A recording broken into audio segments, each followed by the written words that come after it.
എല്ലാവർക്കും യേശുവിൻ നാമത്തിൽ വന്ദനം.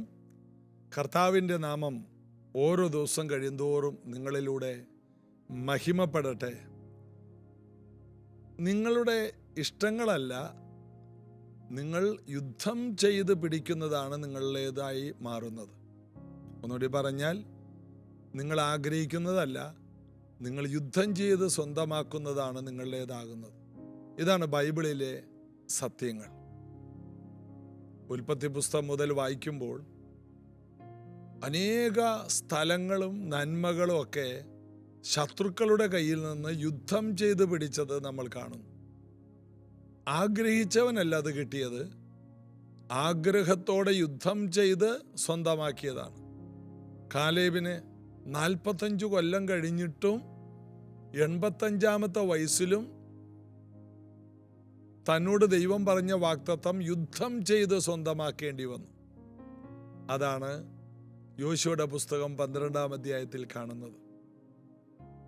ആഗ്രഹിച്ചതുകൊണ്ട് എല്ലാ കാര്യവും ലഭിക്കില്ല, ആഗ്രഹം കൊണ്ട് ഒന്നും നടക്കില്ല. ആഗ്രഹിച്ചതിനെ യുദ്ധം ചെയ്ത് സ്വന്തമാക്കണം. യേശു തന്നെ പറഞ്ഞു, ഉപവാസത്താലും പ്രാർത്ഥനയാലും അല്ലാതെ ഈ ജാതികൾ മാറിപ്പോകില്ല. നമുക്ക് ലഭിക്കേണ്ട പല നന്മകളും നമ്മുടെ ലഭിക്കേണ്ട കൃത്യസമയത്ത് തന്നെ ലഭിക്കാൻ നമ്മൾ യുദ്ധങ്ങൾ ചെയ്യണം. സഭയോട് ചേർന്ന് ഉപവാസത്തോടെയും പ്രാർത്ഥനയോടെയും ഇരുന്ന് ഓരോ വ്യക്തികളും അവരവരുടെ യുദ്ധങ്ങൾ ചെയ്ത് അവരവരുടെ നന്മകളെ സ്വന്തമാക്കണം. ഇത് ദൈവവചനം വളരെ കൃത്യമായിട്ട് ഈ കാര്യങ്ങൾ നമ്മെ പഠിപ്പിക്കുന്നു. ബൈബിളിലെ ഓരോ ചരിത്രം അതാണ്. ദാവീദ് ചെയ്ത യുദ്ധങ്ങൾക്ക് കയ്യും കണക്കുമില്ല. അവനത് യുദ്ധം ചെയ്ത് സ്വന്തമാക്കി. ശലോമോൻ ഒരു യുദ്ധം പോലും ചെയ്തില്ല. അവൻ പതുക്കെ പതുക്കെ ദൈവകൃപയിൽ നിന്ന് അന്യപ്പെട്ടു പോകുന്നത് നമുക്ക് കാണാം. ശലോമോൻ യുദ്ധങ്ങൾ ചെയ്തില്ല, ദാവീദ് യുദ്ധം ചെയ്തു. നമുക്ക് കൂടുതൽ ഇഷ്ടം ശലോമോന്റെ ജീവിതമാണ്. കാരണം യുദ്ധങ്ങൾ ചെയ്തില്ല, ദൈവം സ്വസ്ഥത കൊടുത്തു. എന്നാൽ ദാവീദിന് യുദ്ധങ്ങൾ മാത്രമേ ഉണ്ടായിരുന്നുള്ളൂ. എന്നാൽ ദാവീദ് ദൈവത്തിൻ്റെ ഹൃദയപ്രകാരമുള്ളവനായി. കാരണം ഓരോ യുദ്ധങ്ങളും കൂടുതൽ ദൈവത്തോട് അടുക്കുവാൻ അവനെ ശക്തനാക്കി. ചിലർ പറയുമായിരിക്കും, എൻ്റെ വീട്ടിൽ എന്നും ഒന്ന് മാറി പ്രശ്നമാണ്. ഇത് തന്നെ ദാവീദിന് പറയാനുള്ളത്. ദൈവത്തിൻ്റെ ഹൃദയപ്രകാരമുള്ളവർ പ്രശ്നങ്ങളിൽ വാർത്തെടുക്കപ്പെടുകയാണ്. പ്രതികൂലങ്ങളില്ലാത്തവർക്ക് അയ്യോ കഷ്ടം, അവരെ പണിതെടുക്കാൻ മറ്റൊരു ഉപാധികളും ഇല്ലാതെ പോകും. അതുകൊണ്ട് ദൈവം അനുവദിക്കുന്ന ഓരോ യുദ്ധങ്ങളെയും നമ്മൾ നേരിട്ടേ മതിയാകൂ. യുദ്ധം ചെയ്ത് പിടിക്കണം. ആഗ്രഹിച്ചാൽ പോരാ, യുദ്ധം ചെയ്ത് പലതും പിടിച്ചടക്കണം. അതിനുള്ള കൃപ യേശു കർത്താവ് നമുക്ക് തന്നിട്ടുണ്ട്. അതിനെ നമുക്ക് തക്ക സമയത്ത് ശക്തമായിട്ട് ഉപയോഗിച്ചേ മതിയാകൂ. അപ്പോസ്തലപ്രവൃത്തി 9-ാം അധ്യായത്തിൻ്റെ 15 മുതൽ വായിക്കുമ്പോൾ, ശൗലിൻ്റെ അടുക്കലേക്ക് അനന്യാസിനെ വിടുന്ന ദർശനത്തിൽ കർത്താവെ, അവൻ വളരെ മോശക്കാരനാണെന്ന് പറയുമ്പോൾ നീ പോക, അവൻ അനേക ജാതികളുടെ മുമ്പിൽ, യഹൂദന്മാരുടെ മുൻപിൽ, രാജാക്കന്മാരുടെ മുമ്പിൽ നിൽക്കാൻ ഞാൻ തിരഞ്ഞെടുത്ത മാനപാത്രമാണ് എന്ന് പറയുകയാണ്. അതിൻ്റെ 15-ാം വാക്യത്തിൽ അങ്ങനെയാ പറയുന്നത്. 16-ൽ പറയുന്നു, എൻ്റെ നാമത്തിനു വേണ്ടി അവൻ എന്തെല്ലാം കഷ്ടം അനുഭവിക്കേണ്ടതാകുന്നു എന്നും ഞാൻ അവനെ കാണിക്കും. അപ്പോൾ കഷ്ടം അനുഭവിക്കുന്നത് പോലും കർത്താവിൻ്റെ പ്രോഗ്രാമാണ്. കർത്താവിൻ്റെ വലിയ വാഗ്ദത്തത്തിൻ്റെ ലിസ്റ്റിലുള്ളതാണ് കർത്താവിന് വേണ്ടി വലിയ കഷ്ടങ്ങൾ. ഒരുവനെ അപ്പോസ്തലനായിട്ട് വാർത്തെടുക്കുന്നത് പൂർണ്ണ സഹിഷ്ണുതയിലൂടെയാണ്. അപ്പോസ്തലന്റെ ലക്ഷണം അത്ഭുതങ്ങളും അടയാളങ്ങളും പൂർണ്ണ സഹിഷ്ണുതയും. സഹിച്ച് സഹിച്ച് സഹിച്ച് സഹിച്ച് മടുത്തെന്നല്ല, സഹിക്കുന്നത് ഒരു ജീവിത ശൈലിയായി മാറി. അതാണ് അപ്പോസ്തലന്റെ ലക്ഷണമെന്ന് 2 കൊരിന്ത്യർ ലേഖനത്തിൽ പറയുന്നു. അത്ഭുതവും അടയാളവും മാത്രമല്ല, സഭ സ്ഥാപിക്കലും മാത്രമല്ല, പൂർണ്ണ സഹിഷ്ണുത. യേശുവിൻ്റെ അതേ ഭാവത്തിലേക്ക് ഒരു വ്യക്തിയെ പണിതെടുക്കുന്നത്. അവൻ എൻ്റെ നാമത്തിനു വേണ്ടി എന്തെല്ലാം കഷ്ടങ്ങൾ സഹിക്കാൻ പോകുന്നതെന്ന് ഞാൻ അവന് കാണിച്ചു കൊടുക്കും. അതുകൊണ്ട് ശൗലിന്റെ ജീവിതത്തിൽ വന്ന കഷ്ടതകളിൽ അവൻ പിന്മാറിയില്ല. കാരണം കർത്താവ് അത് കാണിച്ചു കൊടുത്തെന്നാണ്. ഞാൻ അവനെ കാണിക്കുമെന്ന് പറഞ്ഞു. 17-ാമത്തെ വാക്യം, അങ്ങനെ അനന്യാസ് ആ വീട്ടിൽ ചെന്ന് അവന്റെ മേൽ കൈവച്ചു. അങ്ങനെ അനന്യാസ് ആ വീട്ടിൽ ചെന്നു. കർത്താവ് ദർശനത്തിൽ പറഞ്ഞ അതേ വഴി, അതേ റോഡ്, അതേ വീട്, അതേ വീട്ടു നമ്പർ. ആ വീട്ടിൽ ചെന്നപ്പോൾ ആ വീട്ടുകാരോട് പറഞ്ഞു, തർസോസുകാരനായ ശൗൽ ഇവിടെയുണ്ടോ? വീട്ടുകാരും ഞെട്ടിപ്പോയി. നിങ്ങൾക്കെങ്ങനെ അറിയാം ശൗൽ ഇവിടെ ഉണ്ടെന്ന്? ആർക്കും അറിയില്ല. അതെ, എന്നോട് കർത്താവ് പറഞ്ഞു. അകത്തെ മുറിയിൽ ഇരിക്കുന്ന ശൗല് പറഞ്ഞു, അതെ, കർത്താവ് പറഞ്ഞിട്ടാണ് ഇങ്ങോട്ട് വിട്ടേക്കാൻ പറഞ്ഞു. കാഴ്ചയില്ലാത്ത ശൗലിന്റെ അടുക്കലേക്ക് അനന്യാസ് ചെല്ലുന്നതൊക്കെ എത്ര അത്ഭുതകരമായ കാര്യമാണ്. നീ എവിടെ ഒളിച്ചു പാർത്താലും നിന്റെ അഡ്രസ്സ് കർത്താവിന് അറിയാം. ഏത് സ്ഥലത്ത് മുങ്ങി നടന്നാലും കർത്താവ് നിന്റെ പേരും സമയവും ഒക്കെയും കർത്താവ് അറിയുക മാത്രമല്ല, കർത്താവ് ചിലരോട് പറഞ്ഞ് നിന്നെ അവിടെ നിന്ന് പൊക്കുമെന്നുള്ളതിൻ്റെ തെളിവാണ് ഇതെല്ലാം. ഇന്ന് നിങ്ങൾ ആയിരിക്കുന്ന സ്ഥലങ്ങളിൽ നിങ്ങളെ സഹായിക്കാൻ ആരുമില്ലായിരിക്കാം, നിങ്ങളെ ഒരു നല്ല വാക്ക് പറയാൻ ആരുമില്ലായിരിക്കാം, നിങ്ങൾക്ക് വേണ്ടി പ്രാർത്ഥിക്കാൻ ആരുമില്ലായിരിക്കാം. എന്നാൽ ദർശനങ്ങളുടെ പ്രത്യേകത, കർത്താവ് ഈ കാര്യങ്ങളെ ഉപയോഗിക്കുന്ന ഒന്നാണ്. ദർശനങ്ങളിൽ കർത്താവ് പലരെയും അത്ഭുതകരമായിട്ട് ഇങ്ങനെയുള്ള കാര്യങ്ങൾക്കായിട്ട് ഉപയോഗിക്കും. അതുകൊണ്ട് ദൈവസഭയ്ക്കകത്തുള്ള ദർശനങ്ങളെ പ്രോത്സാഹിപ്പിക്കണം. ഇത് കേൾക്കുന്നൊരു പാസ്റ്ററാണെങ്കിൽ നിങ്ങളുടെ ചർച്ചിലെ ദർശനങ്ങളെ നിങ്ങൾ പ്രോത്സാഹിപ്പിക്കണം. നിങ്ങളുടെ മോൾക്കോ, നിങ്ങളുടെ മോനോ, നിങ്ങളുടെ ഭാര്യയ്ക്കോ, നിങ്ങളുടെ വീട്ടിൽ ആർക്കെങ്കിലും ഒരു ദർശനമുണ്ടെങ്കിൽ ആ ദർശനമെന്ന കൃപയിൽ വളർന്നു വരണം. ദർശനത്തിൽ സംസാരിക്കുന്ന കർത്താവ് ദർശനമുള്ള സഭയോട് ചേർന്ന് നിൽക്കണം. ദർശനത്തിൽ, സ്വപ്നത്തിൽ ഒക്കെ ഇടപെടുന്ന സഭ ഒരു അഭിഷേകത്തിന്റെ തലം തുറന്ന സഭ തന്നെയാണ്. അങ്ങനെ ഒരു സഭയാണ് ദമസ്കോസ് സഭ. ആ സഭയിലാണ് ഇപ്പോൾ ശൗലായിരിക്കുന്നത്. ദമസ്കോസ് സഭയിൽ ശൗലായിരിക്കുന്നത് കൊണ്ട് ശൗലിന്റെ ജീവിതം ആ നിലവാരത്തിൽ മാറാൻ പോവുകയാണ്. നിങ്ങളുടെ ചർച്ച് ഒരാത്മനിറവുള്ള സഭയാണോ എങ്കിൽ നിങ്ങളും ആത്മനിറവുള്ളവരാകും. നിങ്ങളുടെ സഭ അന്യഭാഷയിൽ പ്രാർത്ഥിക്കാൻ പ്രോത്സാഹിപ്പിക്കുന്ന സഭയാണോ എങ്കിൽ നിങ്ങളും ആ അനുഭവത്തിൽ വരും. നിങ്ങളുടെ സഭ എല്ലാവരെയും വിമർശിക്കുന്ന ഒരു സഭയാണോ, നിങ്ങൾ നല്ല ഒരു പരീശനായി വളർന്നു വരും. നിങ്ങളുടെ സഭ പരിശുദ്ധാത്മാവിൻ്റെ വരങ്ങൾ ഇല്ല എന്ന് പഠിപ്പിക്കുന്ന സഭയാണോ, നിങ്ങളും പരിശുദ്ധാത്മാവിനെതിരെ സംസാരിക്കും. അല്ല, നിങ്ങളുടെ സഭ പരിശുദ്ധാത്മാവിൻ്റെ വരങ്ങളും കൃപകളെ അംഗീകരിച്ച് പിതാവിൻ്റെ പുത്രൻ്റെ പരിശുദ്ധാത്മാവിൻ്റെ നാമത്തിൽ സ്നാനം കഴിപ്പിക്കുന്നതും ദൈവവചനത്തിലെ ഉപദേശങ്ങൾ പഠിപ്പിക്കുന്നതുമായ ഒരു സഭയാണെങ്കിൽ നിങ്ങൾ ഏറ്റവും അനുഗ്രഹിക്കപ്പെട്ടവരാണ്. നിങ്ങൾ UK-യിലോ കാനഡയിലോ അമേരിക്കയിലോ നിങ്ങൾ എവിടെ പോയാലും നിങ്ങൾക്ക് അതുപോലൊരു സഭയുണ്ടോ? അതാണ് നിങ്ങൾ ആദ്യം കണ്ടുപിടിക്കേണ്ടത്. നിങ്ങൾക്ക് പാർക്കാൻ നല്ല വീടുണ്ടോ എന്നല്ല, നിങ്ങൾക്ക് അനുഗ്രഹിക്കപ്പെട്ട ഒരു സഭ ലഭിച്ചെങ്കിൽ നിങ്ങളുടെ ജീവിതം മാറി മറിയും. നിങ്ങൾ പോകുന്ന സഭയാണ് നിങ്ങളുടെ ജീവിതത്തെ ആടിമുടി മാറ്റുന്നത്, നിങ്ങളുടെ പ്രശ്നങ്ങൾക്ക് പരിഹാരം. അതുകൊണ്ട് നിങ്ങൾ ആയിരിക്കുന്ന യേശു കർത്താവിൻ്റെ തിരുസഭ, ആ സഭയ്ക്ക് കൊടുക്കേണ്ട മൂല്യം മുഴുവനും നിങ്ങൾ കൊടുക്കണം. ആ സഭയോട് കാണിക്കേണ്ട ബഹുമാനങ്ങൾ, ആ സഭയ്ക്ക് വേണ്ടി നിങ്ങൾ ചെലവിടണം. ആ സഭയ്ക്ക് വേണ്ടി നിങ്ങൾ പ്രവർത്തിക്കണം. ആ സഭയോട് ചേർന്ന് പ്രാർത്ഥിക്കണം. ആ സഭയിലെ ദൈവദാസന് കീഴ്പ്പെട്ട് നിൽക്കണം. അതെല്ലാം നിങ്ങളുടെ ജീവിതത്തിൽ വലിയ ബ്ലെസ്സിങ് ആയിട്ട് മാറും.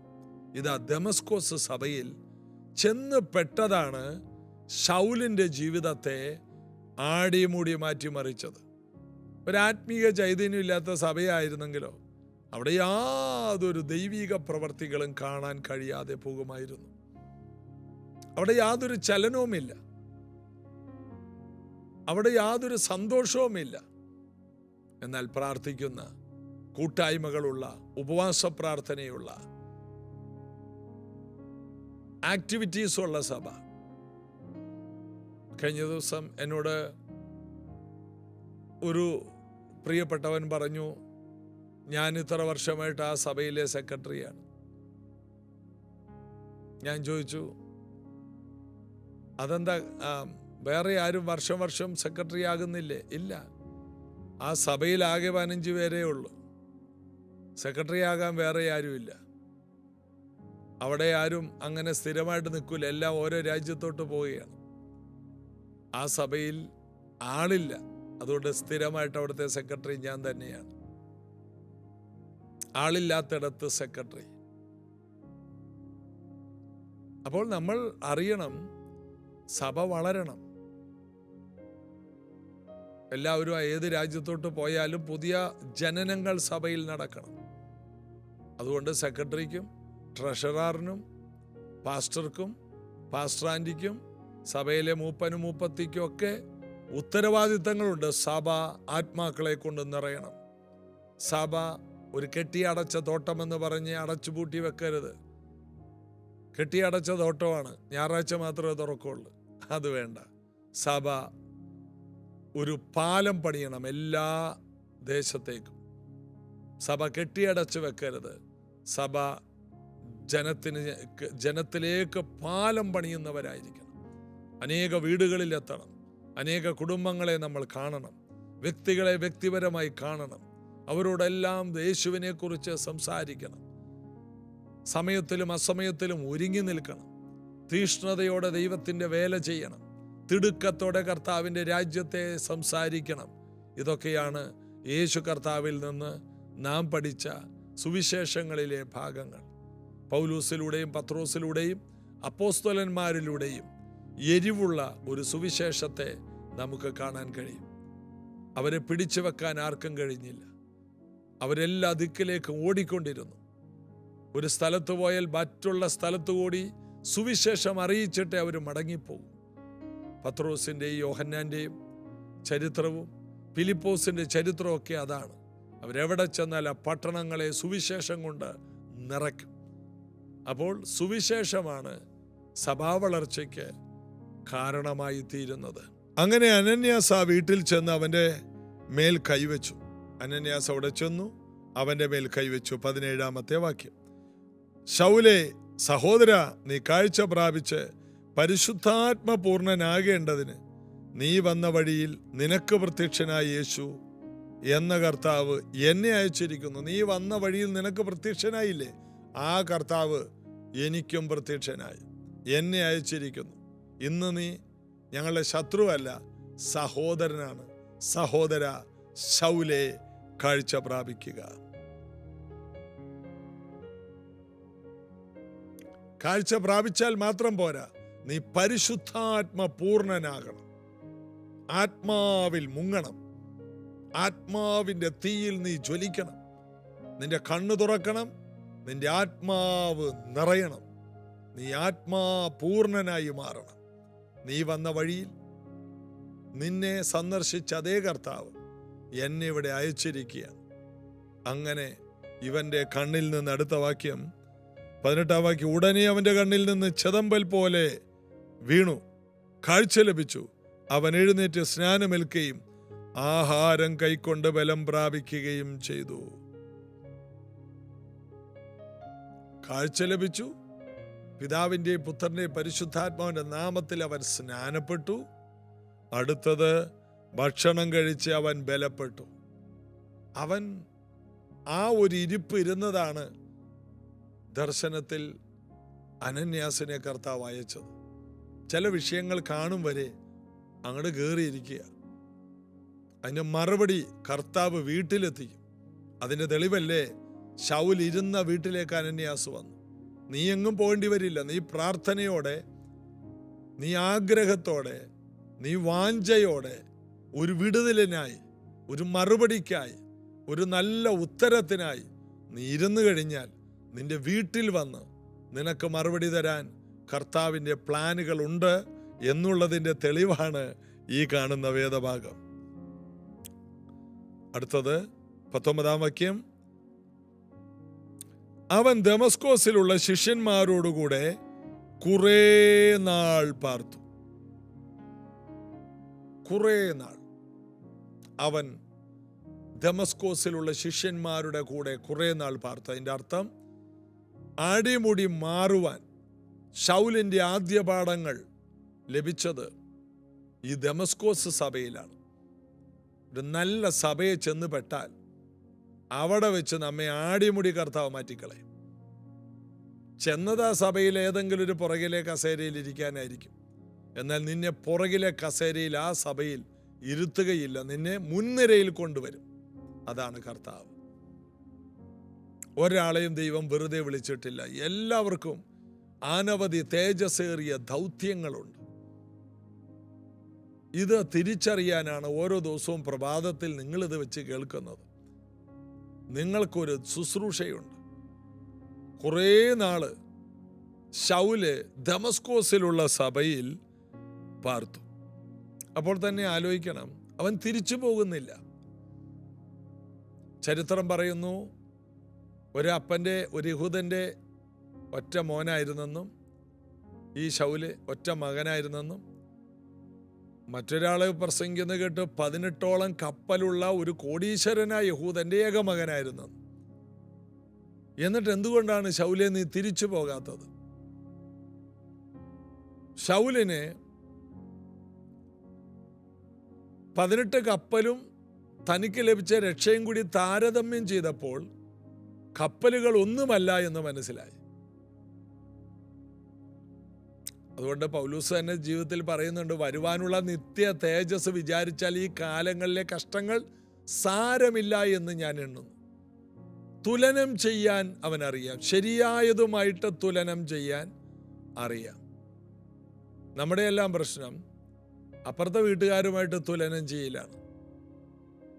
പഠിക്കാത്ത പിള്ളേർ ഒരു എന്തിനേലും മാർക്ക് പറഞ്ഞത്, അപ്പുറത്തെ വീട്ടിലെ നോക്ക്, അപ്പുറത്തെ വീട്ടിലെ ഗോപിയെ നോക്ക്, അപ്പുറത്തെ വീട്ടിലെ കുഞ്ഞിനെ നോക്ക്, ഇപ്പുറത്തെ വീട്ടിലെ മോളെ നോക്ക്, എല്ലാത്തിനും A+ ആണ്. ഇപ്പുറത്തെ വീട്ടിലെ ആളെ നോക്ക്.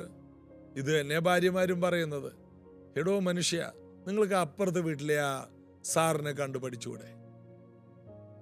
ഒരിക്കലും ഒരാളോട് ഭാര്യ പറഞ്ഞെന്നാ പറഞ്ഞ്, അപ്പുറത്തെ വീട്ടിലെ ഭാര്യയെ ഒന്ന് നോക്കിയേ, അങ്ങനെ കണ്ടു പഠിച്ചുകൂടെ? അയാൾ വീട്ടിൽ വരുമ്പോൾ എപ്പോഴും ഭാര്യയ്ക്ക് ഒരു പൂ എടുത്തു കൊടുക്കും. പൂവായിട്ടാണ് വരുന്നത്. മാത്രമല്ല ഊഞ്ഞാലാട്ടുന്നു, എടുത്തുകൊണ്ട് നടക്കുന്നു. നിങ്ങൾക്കും അങ്ങനെയൊക്കെ ചെയ്തുകൂടെ മനുഷ്യ? അപ്പോൾ അദ്ദേഹം പറഞ്ഞു, ശരി, ഞാനും ചെയ്യാം. അപ്പോൾ എങ്ങനെ ചെയ്യും? എനിക്ക് അയാളെയോ അയാളുടെ ഭാര്യയോ പരിചയമില്ലല്ലോ. അങ്ങനെ പറഞ്ഞപ്പോഴാണ് ഭാര്യ ഇങ്ങനെ പെരക്കേറ്റ് ഓടിച്ചിട്ടത്. അപ്പോൾ മറ്റുള്ളവരെ നോക്കുക, അങ്ങനെ നോക്കുക, അവരെ നോക്കുക, അവരെ കണ്ടുപഠിക്കുക. മറ്റുള്ളവരോട് നമ്മുടെ ജീവിതത്തെ തുലനം ചെയ്യാനുള്ളതല്ല, നമ്മുടെ ജീവിതത്തെ ദൈവവചനത്തോടും സ്വർഗത്തോടും തുലനം ചെയ്യാനുള്ളതാണ്. വിശ്വാസത്തിൻ്റെ നായകനും പൂർത്തി വരുത്തുന്നവനുമായി യേശുവിനെയാണ് നോക്കേണ്ടത്. ആരുമായി നമ്മെ തുലനം ചെയ്യണം എന്ന് നാം ആദ്യം മനസ്സിലാക്കണം. സാധാരണ മനുഷ്യരുമായിട്ട് നമ്മളെ ഒപ്പിക്കാൻ നോക്കരുത്. ബൈബിളുമായിട്ട് ഒത്തുപോകുന്നുണ്ടോ എന്ന് നോക്കണം. ശൗല് രക്ഷയുടെ സത്യത്തെ അറിഞ്ഞപ്പോൾ, നിത്യജീവനെ മനസ്സിലാക്കിയപ്പോൾ, ഈ ലോകത്തിലുള്ളതെല്ലാം ചവറ് എന്ന് എണ്ണി എന്നാണ്. അങ്ങനെ തുലനം ചെയ്യാൻ പഠിക്കണം. ആവശ്യമില്ലാത്ത നാട്ടുകാരെ എല്ലാം വെച്ച് തുലനം ചെയ്യരുത്. ശരിയായ ദൈവവചനപ്രകാരം എല്ലാറ്റിനെയും വ്യാഖ്യാനിക്കാൻ പഠിക്കുക. കർത്താവ് അനുഗ്രഹിക്കട്ടെ. നമുക്ക് പ്രാർത്ഥിക്കാം. യേശു കർത്താവേ, ഇന്ന് കേൾക്കുന്ന ഓരോ വചനങ്ങളും ഓരോ പ്രിയപ്പെട്ടവരുടെ ജീവിതത്തെ അടിമുടി മാറ്റിമറിക്കാൻ കാരണമാകണം.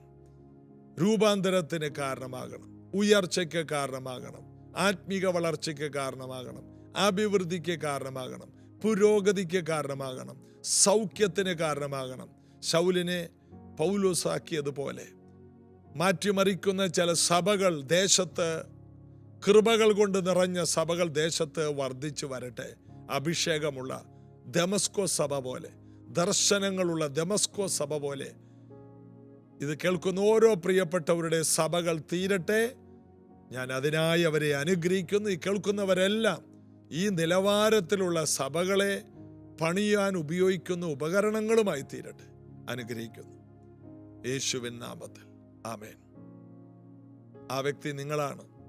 ദമസ്കോസ് സഭ പോലെയുള്ള സഭകളെ പണിയാൻ ദൈവം കൈകളിലെടുക്കുന്നത് നിങ്ങളെയാണ്. കർത്താവ് ഉപയോഗിക്കട്ടെ. കർത്താവിൽ ബലപ്പെടാം. നാളെ ഇതേ സമയത്ത് കാണാം. God bless you. യേശു ജീവിക്കുന്നതാൽ ഞാനെന്നും ജീവിക്കും.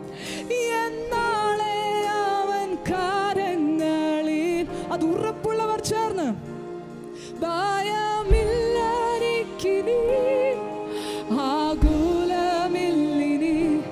എന്തെന്നാ യേശു കൂടെയുണ്ട്. എല്ലാ നാളും എൻ കൂടെയുണ്ട്.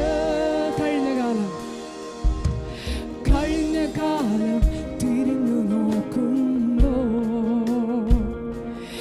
എന്നെ നടത്തി നീ അതിശയമാ. കഴിഞ്ഞ കാലം തിരിഞ്ഞു നോക്കുമ്പോ എന്നെ നടത്തി നീ അതിശയമാ. പിരിയാതെന്നും കൂടിരുന്നെന്നെ ഇത്രത്തോളം കൊണ്ടുവന്നു. ഇതുവരെ നടത്തിയോനെ. പിരിയാതെന്നും കൂടിരുന്നെന്നെ ഇത്രത്തോളം കൊണ്ടുവന്നു. ഇതുവരെ നടത്തിയോനെ. ഇന്നും ജീവിക്കുന്നോനെ. യേശു ജീവിക്കുന്നതാ ഞാനെന്നും ജീവിക്കും. എന്നാളെ അവൻ കാര്യങ്ങളിലാ. ഭയമില്ലെനിക്കിനി, ആകുലമില്ലിനി. എന്തെന്നാ യേശു കൂടെയുണ്ട്. എല്ലാ നാളും എൻ കൂടെയുണ്ട്. സാധ്യതകൾ അസ്തമിച്ചാലും പ്രതീക്ഷകളെല്ലാം ഇല്ലാതായാലും സാധ്യതകൾ അസ്തമിച്ചാലും പ്രതീക്ഷകളെല്ലാം ഇല്ലാതായാലും വഴിയാകുന്നവൻ മുൻപേ നടന്നു. വഴികളെല്ലാം എനിക്കായി തുറന്നു. എന്നെ നടത്തുന്നോനെ. വഴിയാകുന്നവൻ മുൻപേ നടന്നു. വഴികളെല്ലാം എനിക്കായി തുറന്നു.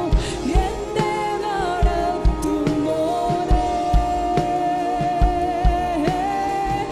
എന്നും ജീവിക്കുന്നോനെ. യേശു ജീവിക്കുന്നതാ ഞാനെന്നും ജീവിക്കും. എന്നാളെ അവൻ കാര്യങ്ങളിൽ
കഴിവാലല്ല ആത്മാവിൻ ശക്തിയാ ഞാനെന്നും ജീവിക്കും എൻ്റെ ബലത്താലല്ല എൻ കഴിവാലല്ല ആത്മാവിൻ ശക്തിയാ ഞാനെന്നും എൻ ബലത്താൽ എൻ്റെ ബലത്താലല്ല എൻ കഴിവാലല്ല ആത്മാവിൻ ശക്തിയാ ഞാനെന്നും ജീവിക്കും എൻ്റെ ബലത്താലല്ല എൻ കഴിവാലല്ല ആത്മാവിൻ ശക്തിയാ ഞാനെന്നും ജീവിക്കും എൻ്റെ ബലത്താലല്ല എൻ കഴിവാലല്ല ആത്മാവിൻ ശക്തിയാ ഞാനെന്നും ജീവിക്കും യേശു ജീവിക്കുന്നതാ ഞാനെന്നും ജീവിക്കും എന്നാളെ കാരങ്ങളിലാ